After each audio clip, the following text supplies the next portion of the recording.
ઓમ શાંતિ. 11 September 2024ના સાકાર બાબાના મહાવાક્યો.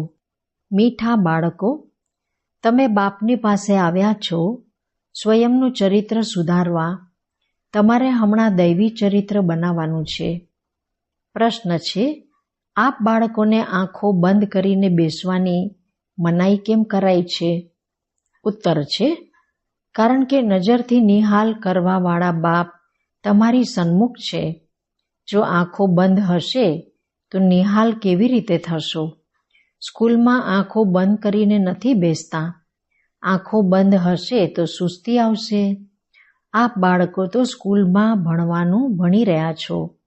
આ કમાણીનું સાધન છે. લાખો પદ્મોની કમાણી થઈ રહી છે. કમાણીમાં સુસ્તી, ઉદાસી ન આવી શકે. ઓમ શાંતિ. મીઠા મીઠા રૂહાની બાળકો પ્રત્યે બાપ સમજાવે છે. આ તો બાળકો જાણે છે કે રૂહાની બાપ પરમધામથી આવીને આપણને ભણાવી રહ્યા છે.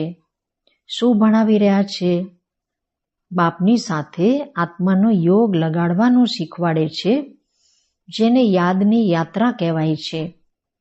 એ પણ બતાવ્યું છે, બાપને યાદ કરતા કરતા મીઠા રૂહાની બાળકો તમે પવિત્ર બની પોતાના પવિત્ર શાંતિધામમાં પહોંચી જશો. કેટલી સહજ સમજણ છે.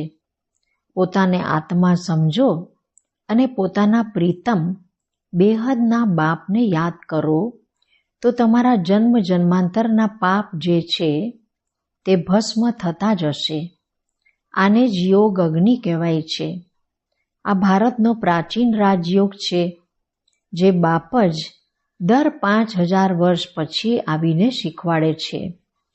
બેહદના બાપ જ ભારતમાં આ સાધારણ તનમાં આવીને આપ બાળકોને સમજાવે છે.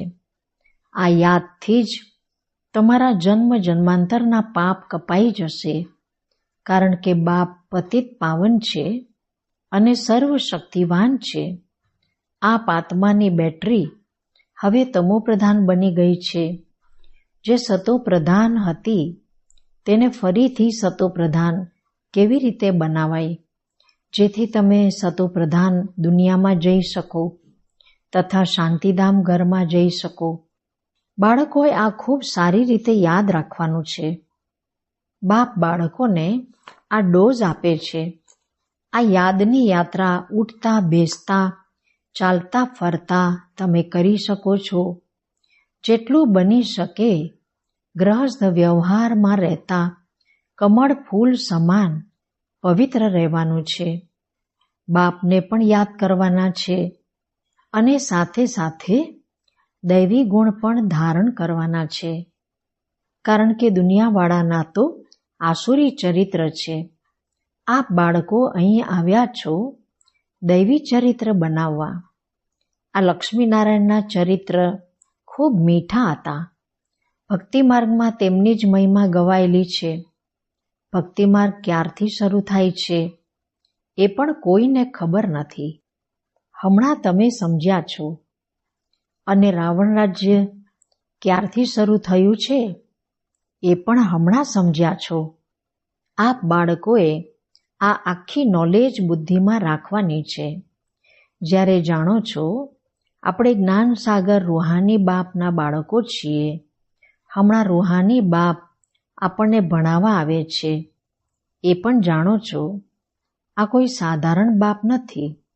આ છે રૂહાની બાપ, જે આપણને ભણાવવા આવ્યા છે. એમનું નિવાસ સ્થાન સદૈવ બ્રહ્મલોકમાં છે. લૌકિક બાપ તો બધાના અહીં છે. આ બાળકોએ સારી રીતે નિશ્ચય રાખવાનો છે. આપણને આત્માઓને ભણાવવાવાળા પરમપિતા પરમાત્મા છે, જે બેહદના બાપ છે. ભક્તિ માર્ગમાં લૌકિક બાપ હોવા છતાં પણ પરમપિતા પરમાત્માને બોલાવે છે. એમનું એક જ નામ યથાર્થ શિવ છે. બાપ સ્વયં જ સમજાવે છે, મીઠા મીઠા બાળકો, મારું નામ એક જ શિવ છે. ભલે અનેક નામ અનેક મંદિર બનાવ્યા છે, પરંતુ તે બધી છે ભક્તિ માર્ગની સામગ્રી. યથાર્થ નામ મારું એક જ શિવ છે. આપ બાળકોને આત્મા જ કહે છે. શાલિગ્રામ કહે તો પણ વાંધો નથી. અનેકાનેક શાલિગ્રામ છે. શિવ એક જ છે. એ છે બેહદના બાપ. બાકી બધા છે બાળકો. આની પહેલા તમે હદના બાળકો, હદના બાપની પાસે રહેતા હતા. જ્ઞાન તો નહોતું, બાકી અનેક પ્રકારની ભક્તિ કરતા રહેતા હતા. અડધો કલ્પ ભક્તિ કરી છે. દ્વાપરથી લઈને ભક્તિ શરૂ થાય છે. રાવણ રાજ્ય પણ શરૂ થયું છે. આ છે ખૂબ સહજ વાત, પરંતુ આટલી સહજ વાત પણ કોઈ મુશ્કેલ સમજે છે. રાવણ રાજ્ય ક્યારથી શરૂ થાય છે એ પણ કોઈ નથી જાણતા. તમે મીઠા બાળકો જાણો છો, બાપ જ જ્ઞાનના સાગર છે. જે એમની પાસે છે તે આવીને બાળકોને આપે છે. શાસ્ત્ર તો છે ભક્તિ માર્ગના. હમણાં તમે સમજી ગયા છો. જ્ઞાન, ભક્તિ અને પછી છે વૈરાગ. આ ત્રણ મુખ્ય છે. સંન્યાસી લોકો પણ જાણે છે જ્ઞાન, ભક્તિ અને વૈરાગ, પરંતુ સંન્યાસીઓનો છે પોતાનો હદનો વૈરાગ. તે બેહદનો વૈરાગ શીખવાડી ન શકે. બે પ્રકારના વૈરાગ છે. એક છે હદનો, બીજો છે બેહદનો. તે છે હઠયોગી સંન્યાસીઓનો વૈરાગ. આ છે બેહદનો. તમારો છે રાજયોગ. તે ઘરબાર છોડી જંગલમાં ચાલ્યા જાય છે, તો તેમનું નામ જ પડી જાય છે સંન્યાસી. હઠયોગી ઘરબાર છોડે છે પવિત્ર રહેવા માટે. આ પણ સારું છે. બાપ કહે છે ભારત તો ખૂબ પવિત્ર હતું. આટલો પવિત્ર ખંડ બીજો કોઈ હોતો નથી.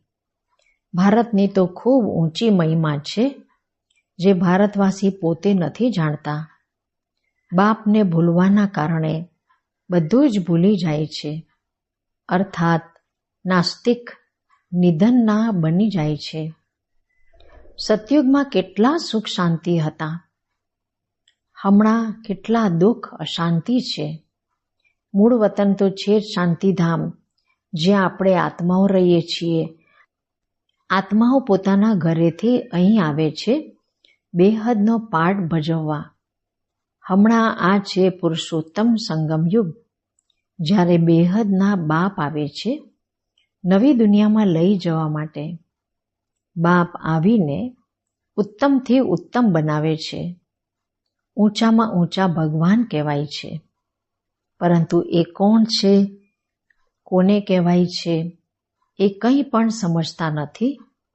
એક મોટું લિંગ રાખી દીધું છે. સમજે છે આ નિરાકાર પરમાત્મા છે, આપણા આત્માઓના એ બાપ છે. એ પણ નથી સમજતા. ફક્ત પૂજા કરે છે. હંમેશા શિવ બાબા કહે છે. રુદ્ર બાબા અથવા બબુલનાથ બાબા નહીં કહેવાશે. તમે લખો પણ છો શિવ બાબા યાદ છે, વારસો યાદ છે. આ સુવિચાર ઘર ઘરમાં લગાવવા જોઈએ. શિવ બાબાને યાદ કરો તો પાપ ભસ્મ થઈ જશે, કારણ કે પતિત પાવન એક જ બાપ છે. આ પતિત દુનિયામાં તો એક પણ પાવન હોઈ ન શકે. પાવન દુનિયામાં પછી એક પણ પતિત ન હોઈ શકે. શાસ્ત્રોમાં તો બધી જગ્યાએ પતિત લખી દીધું છે. ત્રેતામાં પણ કહે છે રાવણ હતો, સીતા ચોરાઈ ગઈ. શ્રી કૃષ્ણની સાથે કંસ, જરાસંઘ, હિરણ્યાકશ્યપ વગેરે દેખાડ્યા છે. શ્રી કૃષ્ણ પર કલંક લગાવી દીધા છે. હવે સતયુગમાં આ તો બધા હોઈ ન શકે. કેટલા જૂઠ્ઠા કલંક લગાડ્યા છે. બાપ પર પણ કલંક લગાડ્યા છે, તો દેવતાઓ પર પણ કલંક લગાડ્યા છે. બધાની ગ્લાનિ કરતા રહે છે. તો હવે બાપ કહે છે આ યાદની યાત્રા છે આત્માને પવિત્ર બનાવવાની. પાવન બની પછી પાવન દુનિયામાં જવાનું છે. બાપ પછી 84નું ચક્ર પણ સમજાવે છે. હમણાં તમારો આ અંતિમ જન્મ છે, પછી ઘરે જવાનું છે. ઘરે શરીર તો નહીં જાય, બધા આત્માઓ જવાના છે. એટલે મીઠા મીઠા રૂહાની બાળકો, પોતાને આત્મા સમજીને બેસો, દેહ નહીં સમજો. બીજા સત્સંગોમાં તો તમે દેહ અભિમાની થઈને બેસો છો. અહીં બાપ કહે છે, દેહી અભિમાની થઈને બેસો. જેમ મારામાં આ સંસ્કાર છે, હું જ્ઞાનનો સાગર છું, આપ બાળકોએ પણ આવું બનવાનું છે. બેહદના બાપ અને હદના બાપનો ભેદ પણ બતાવે છે. બેહદના બાપ બેસીને તમને બધું જ્ઞાન સમજાવે છે. પહેલાં નહોતા જાણતા, હવે સૃષ્ટિનું ચક્ર કેવી રીતે ફરે છે, તેનો આદિ મધ્ય અંત અને ચક્રની આયુ કેટલી છે, બધું બતાવે છે. ભક્તિ માર્ગમાં તો કલ્પની આયુ લાખો વર્ષ સંભળાવીને ઘોર અંધકારમાં નાખી દીધા છે. નીચે જ ઉતારતા આવ્યા છે. કહે પણ છે ને, જેટલી આપણે ભક્તિ કરીશું એટલા બાપને નીચે ખેંચીશું. બાપ આવીને આપણને પાવન બનાવશે. બાપને ખેંચે છે કારણ કે પતિત છે, ખૂબ દુઃખી બની જાય છે. પછી કહે છે, અમે બાપને બોલાવીએ છીએ. બાપ પણ જુએ છે, એકદમ દુઃખી તમો પ્રધાન બની ગયા છે. 5000 વર્ષ પૂરા થયા છે, ત્યારે પછી આવે છે. આ ભણતર કોઈ આ જૂની દુનિયા માટે નથી. તમારો આત્મા ધારણ કરી સાથે લઈ જશે. જેમ હું જ્ઞાનનો સાગર છું, તમે પણ જ્ઞાનની નદીઓ છો. આ નોલેજ કોઈ આ દુનિયા માટે નથી. આ તો છીછી દુનિયા, છીછી શરીર છે. આને તો છોડવાનું છે. શરીર તો અહીં પવિત્ર બની ન શકે. હું આત્માઓનો બાપ છું. આત્માઓને જ પવિત્ર બનાવવા આવ્યો છું. આ વાતોને મનુષ્ય તો કંઈ પણ સમજી નથી શકતા. બિલકુલ જ પથ્થર બુદ્ધિ પતિત છે. એટલે ગાય છે, પતિત પાવન સીતારામ. આત્મા જ પતિત બન્યો છે. આત્મા જ બધું કરે છે. ભક્તિ પણ આત્મા કરે છે. શરીર પણ આત્મા ધારણ કરે છે. હવે બાપ કહે છે, હું આપ આત્માઓને લઈ જવા આવ્યો છું. હું બેહદનો બાપ આપ આત્માઓના બોલાવા પર આવ્યો છું. તમે કેટલું પુકાર્યું છે, હજી સુધી પણ બોલાવતા રહે છે. હે પતિત પાવન, ઓ ગોડફાધર, આવીને આ જૂની દુનિયાના દુઃખોથી, રાવણથી લિબરેટ કરો. તો અમે બધા ઘરે ચાલ્યા જઈએ. બીજા તો કોઈને ખબર જ નથી આપણું ઘર ક્યાં છે, ઘરમાં કેવી રીતે, ક્યારે જઈશું.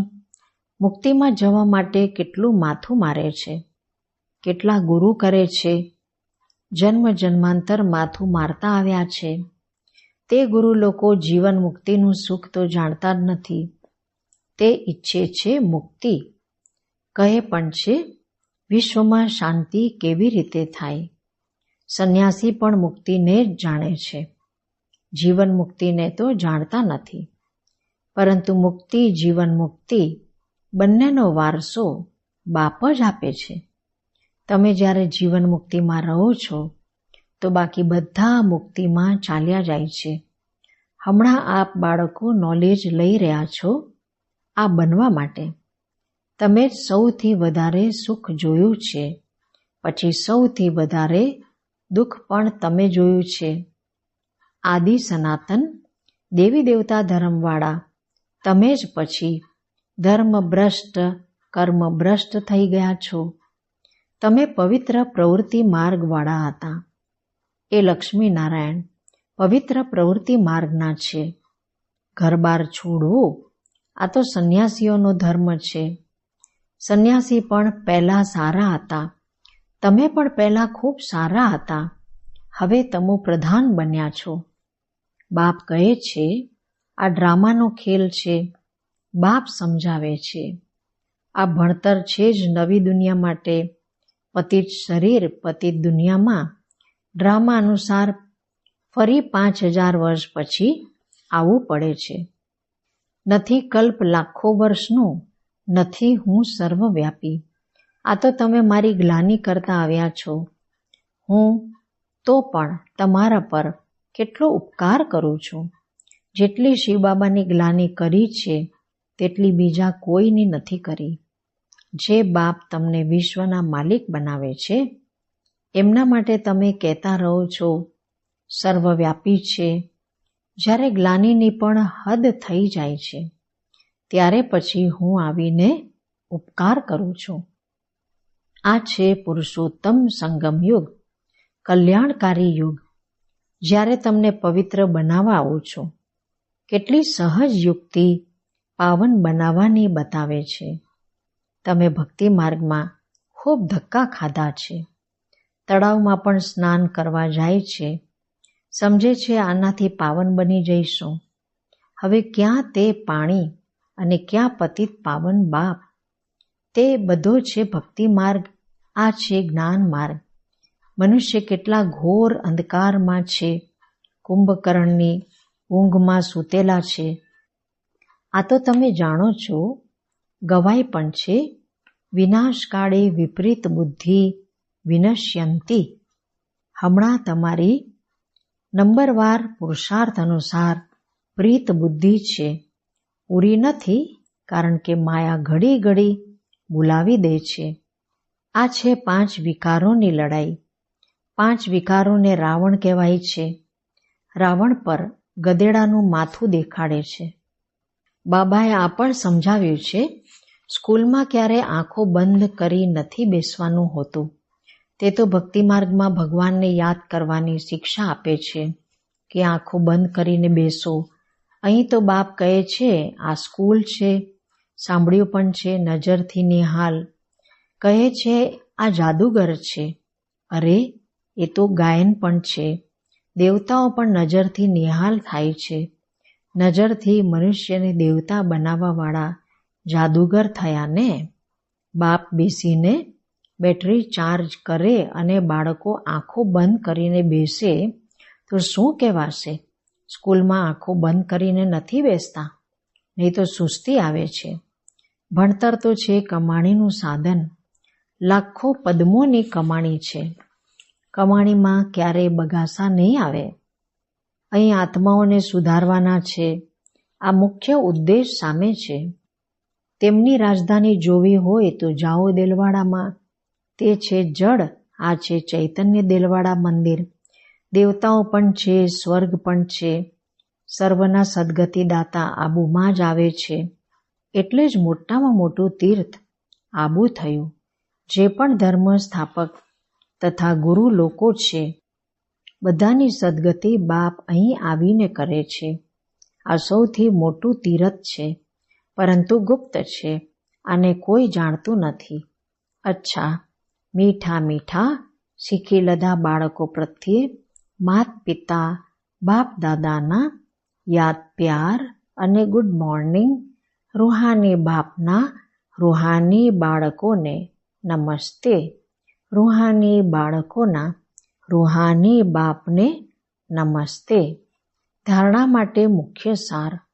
પહેલું છે જે સંસ્કાર બાપમાં છે તે જ સંસ્કાર ધારણ કરવાના છે. બાપ સમાન જ્ઞાનના સાગર બનવાનું છે. દેહી અભિમાની બનીને રહેવાનો અભ્યાસ કરવાનો છે. બીજું છે આત્મારૂપી બેટરીને સતોપ્રધાન બનાવવા માટે ચાલતા ફરતા યાદની યાત્રામાં રહેવાનું છે. દૈવી ચરિત્ર ધારણ કરવાના છે. ખૂબ ખૂબ મીઠા બનવાનું છે. વરદાન છે ત્રિકાળદર્શી બની દિવ્ય બુદ્ધિના વરદાનને કાર્યમાં લગાવવાવાળા સફળતા સંપન્ન ભવ. બાપ દાદાએ દરેક બાળકને દિવ્ય બુદ્ધિનું વરદાન આપ્યું છે. દિવ્ય બુદ્ધિ દ્વારા જ બાપને, પોતાને અને ત્રણેય કાળોને સ્પષ્ટ જાણી શકો છો. સર્વ શક્તિઓને ધારણ કરી શકો છો. દિવ્ય બુદ્ધિવાળા આત્મા કોઈ પણ સંકલ્પને કર્મ તથા વાણીમાં લાવતા પહેલા દરેક બોલ તથા કર્મના ત્રણેય કાળ જાણીને પ્રેક્ટિકલમાં આવે છે. એમની આગળ પાસ્ટ અને ફ્યુચર પણ એટલું જ સ્પષ્ટ હોય છે જેટલું પ્રેઝન્ટ સ્પષ્ટ છે. એવા દિવ્ય બુદ્ધિવાળા ત્રિકાળદર્શી હોવાના કારણે સદા સફળતા સંપન્ન બની જાય છે. સ્લોગન છે, સંપૂર્ણ પવિત્રતાને ધારણ કરવાવાળા જ પરમાનંદનો અનુભવ કરી શકે છે. અચ્છા, ઓમ શાંતિ.